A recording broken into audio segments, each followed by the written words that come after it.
Last Christmas, I found myself back in the small Midwest town where I grew up, a place I hadn't visited in years. It wasn't by choice. My younger brother, Pete, had convinced me to help him clear out our grandparents' house. After Grandma passed away that spring, it had fallen to us to sort through decades of accumulated memories.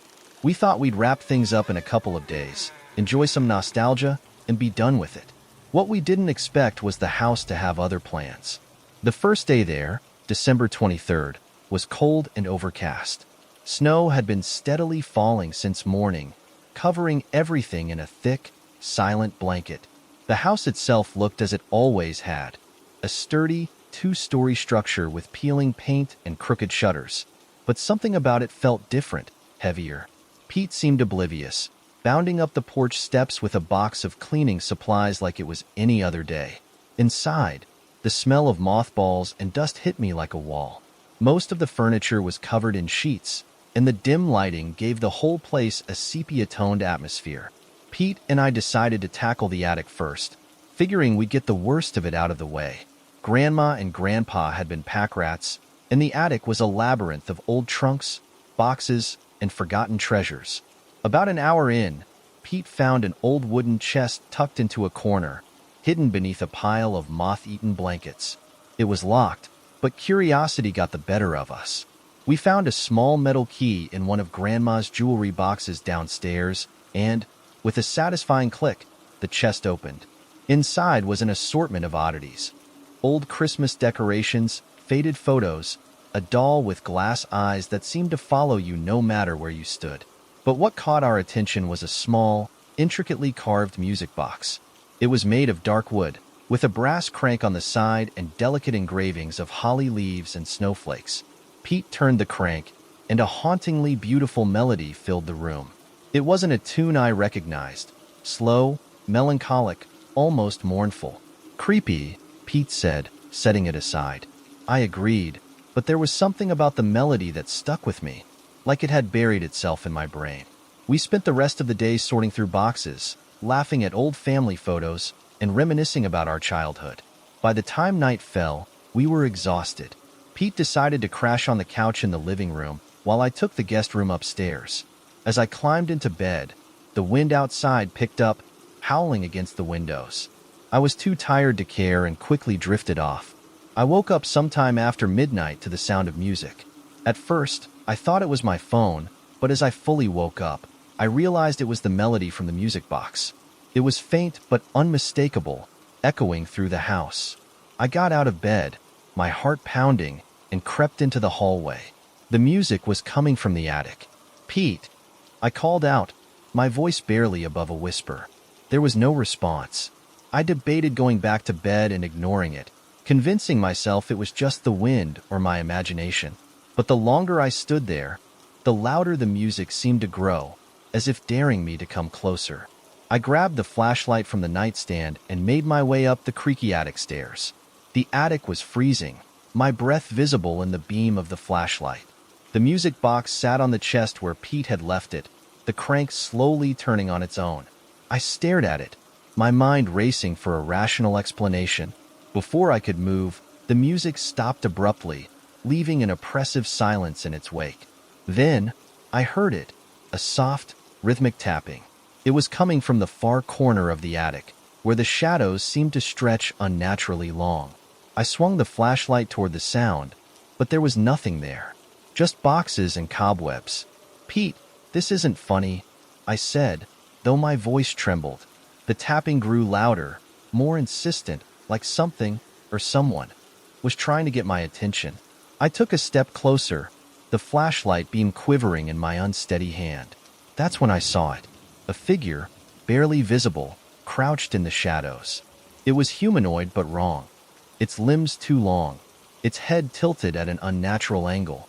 Its eyes caught the light, reflecting like an animal's. I froze, unable to look away, as it slowly raised one hand and pointed at the music box. I don't remember running back downstairs. I only remember shaking Pete awake, babbling incoherently about the attic. He groaned, rubbing his eyes. "What are you talking about? There's nothing in the attic." "Come see for yourself," I snapped, dragging him toward the stairs.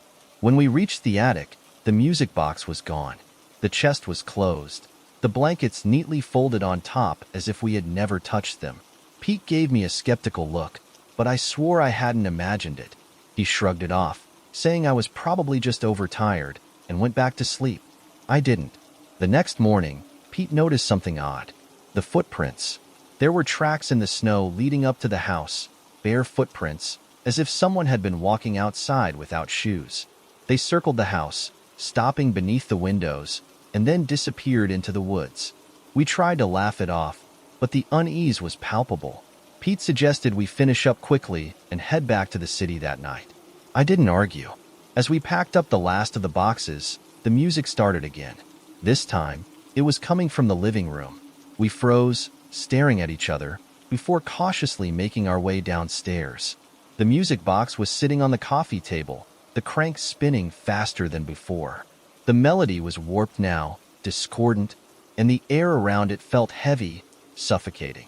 Pete picked it up, intending to throw it outside, but the moment his hands touched it, he went rigid.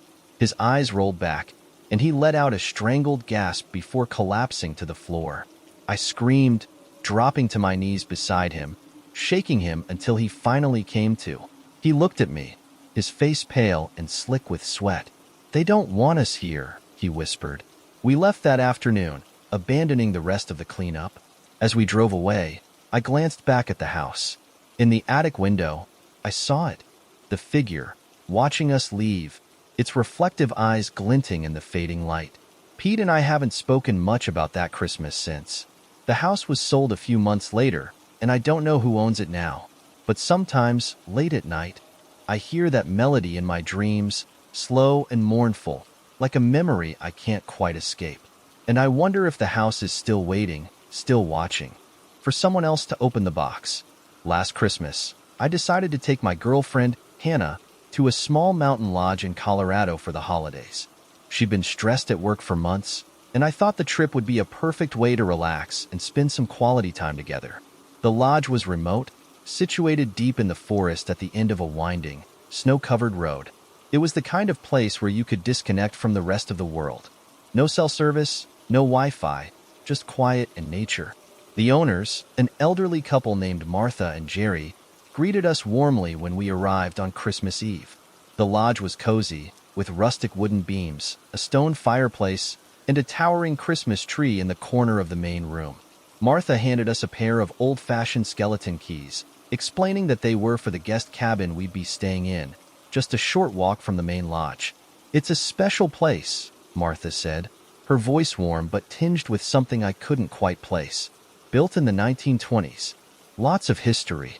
Jerry, who had been silent up to that point, added, "Just make sure you're back inside the lodge by midnight."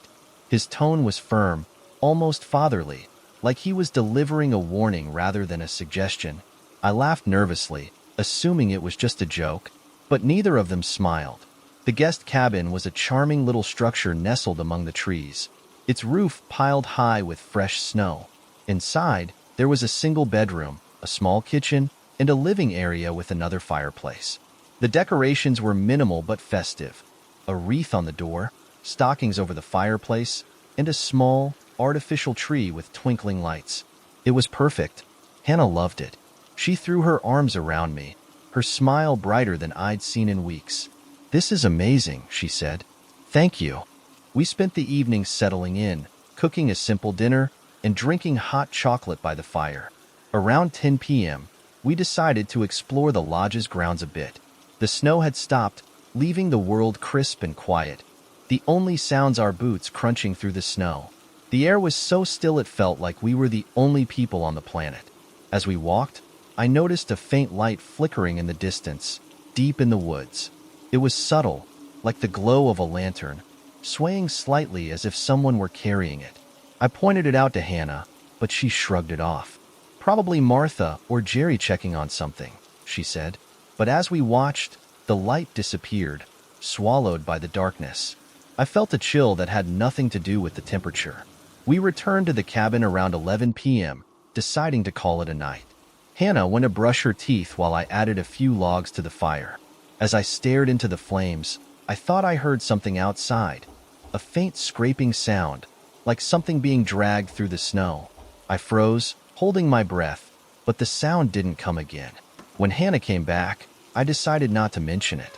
She was finally relaxed, and I didn't want to ruin the mood.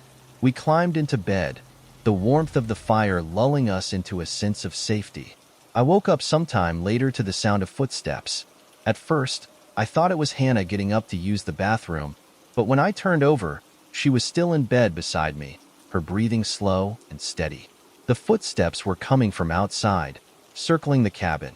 I sat up, my heart racing. The fire had burned down to embers, casting long shadows across the room. I strained to listen, my pulse pounding in my ears. The footsteps were deliberate, unhurried, crunching softly in the snow. Grabbing the flashlight from the nightstand, I crept to the window and peered out.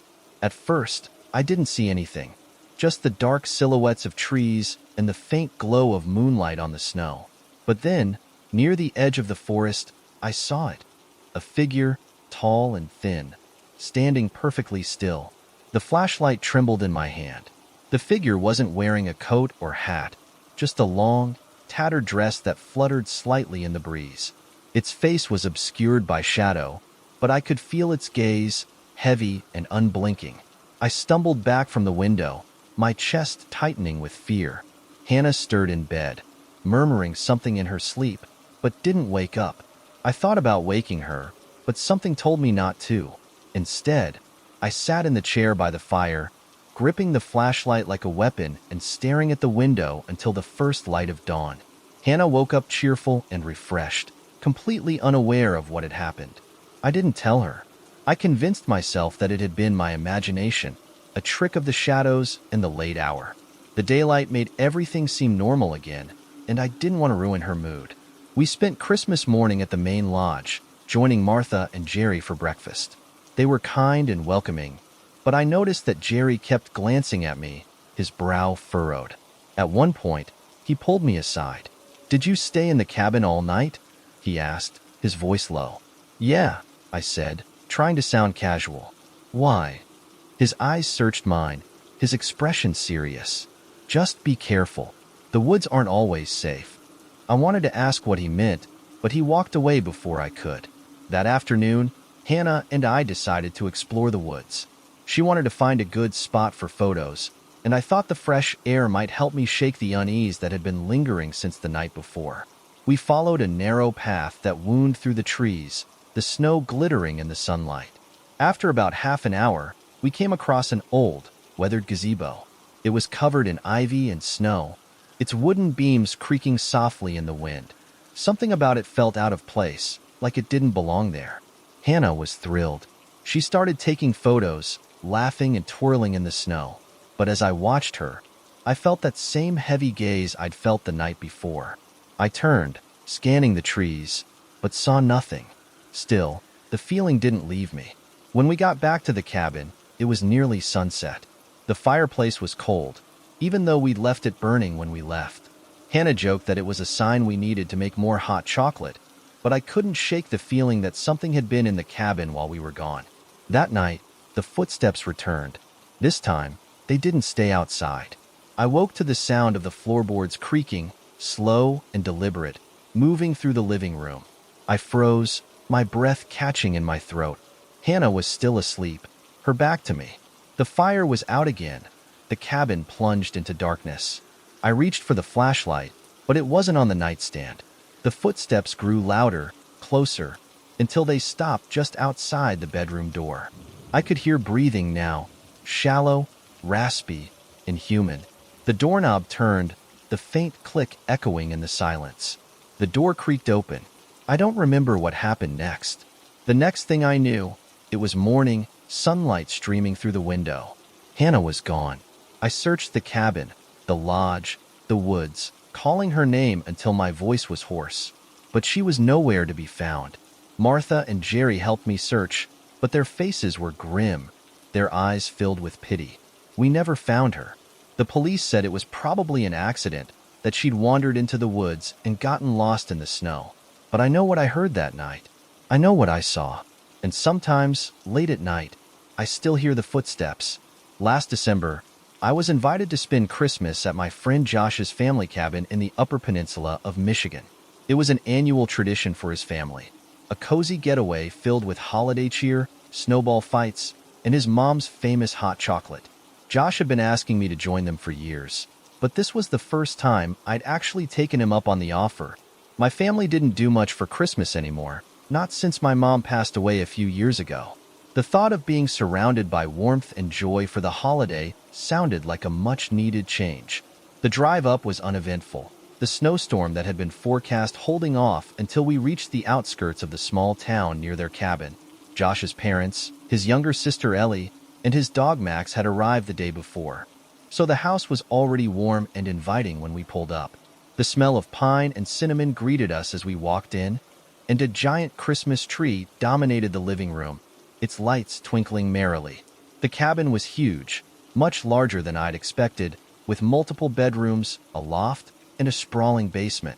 Josh explained that it had been in his family for generations, originally built by his great-grandfather in the 1930s. The walls were adorned with old photographs and hunting trophies, giving the place a rustic charm. We spent most of the first evening catching up, playing board games, and watching Christmas movies. Around 10 p.m., Josh suggested we check out the old barn on the edge of the property. It was mostly used for storage now, but as kids, he and Ellie used to explore it every Christmas, searching for hidden treasures among the cobwebs and dust. Ellie grabbed a flashlight, and the three of us bundled up and headed out into the cold. The snow had started falling again, thick and heavy, muffling the world around us. The barn loomed in the distance, its silhouette barely visible against the darkened sky. As we approached, I felt a strange sense of unease. The barn was larger than I'd expected, its wooden walls weathered and cracked, the roof sagging in places. Josh unlocked the heavy padlock on the door, and it creaked open with an almost human groan. Inside, the air was thick with the smell of mildew and damp wood. The beam of Ellie's flashlight cut through the darkness, illuminating old farming equipment, stacks of crates, and what looked like a collection of antique furniture. Everything was covered in a layer of dust and cobwebs, as if frozen in time. "Over here," Josh said, leading us to the far corner of the barn. He pointed to a large wooden trunk, its surface carved with intricate patterns. "This used to be my great-grandfather's. My mom says it's been here since the cabin was built." Ellie knelt down, brushing the dust off the lid. "We used to think it was full of treasure when we were kids," she said with a laugh. "But it's locked, and no one knows where the key is." I ran my hand over the carvings, which looked like a mix of geometric patterns and strange symbols. "What do you think's inside?" I asked. Josh shrugged. "Probably old tools or something boring. But we used to make up stories about it, like it was cursed or held a portal to another world." Ellie rolled her eyes. "You were obsessed with that stuff. Remember how you used to say the barn was haunted?" Josh grinned. "It still could be." We laughed, but the eerie atmosphere of the barn made the joke fall flat. As we turned to leave, I thought I heard something, a faint rustling sound, like movement in the shadows. I froze, scanning the darkness, but saw nothing. "Everything okay?" Josh asked. "Yeah," I said, forcing a smile. "Just thought I heard something." By the time we got back to the cabin, the strange feeling had passed. Josh's mom had made hot chocolate, and we spent the rest of the evening playing cards by the fire. I went to bed around midnight, the warmth of the cabin lulling me into a deep sleep.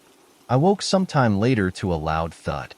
At first, I thought it was part of a dream, but then it came again, followed by a scraping sound.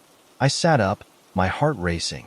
The room was dark, the only light coming from the moonlight filtering through the curtains. I listened, holding my breath, but the house was silent. I told myself it was nothing, a branch falling in the wind or Max moving around downstairs, and lay back down. But as I closed my eyes, the sound came again, louder this time. It wasn't coming from outside. It was coming from the hallway. I got up, my pulse pounding in my ears. The door creaked as I opened it, and I peered into the hallway. The house was dark and still, the faint sound of the wind outside the only thing I could hear. I stepped into the hall, my bare feet cold against the wooden floor. The sound came again, a low, rhythmic thudding, like something heavy being dragged. It was coming from the direction of the basement. My first thought was Max, but something about the noise felt off, too deliberate, too steady. I crept down the stairs, wincing at every creak of the old wood. The basement door was slightly ajar, and a faint light spilled out into the hallway. I hesitated, every instinct telling me to turn back, but curiosity got the better of me. I pushed the door open and descended the narrow staircase. The basement was cluttered with boxes and old furniture, but what caught my attention was a large object in the center of the room, covered by a sheet. The light was coming from beneath it, flickering like the glow of a fire. The air was heavy, almost suffocating, and I felt a strange pressure in my chest. I stepped closer, my hands trembling. As I reached for the sheet, the light flickered again, and I thought I saw movement beneath it. My breath caught, and I yanked the sheet away.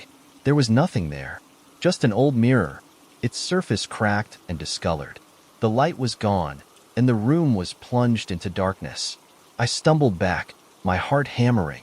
As I turned to leave, I caught a glimpse of something in the mirror, a shadowy figure, tall and gaunt, standing behind me. I spun around, but the room was empty. I didn't sleep for the rest of the night.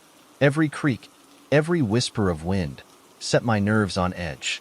When morning came, I tried to brush it off as a trick of the light, my imagination playing tricks on me. But deep down, I knew better. The cabin wasn't just a cozy holiday retreat.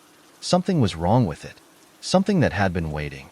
I spent most of Christmas morning trying to shake off what had happened in the basement.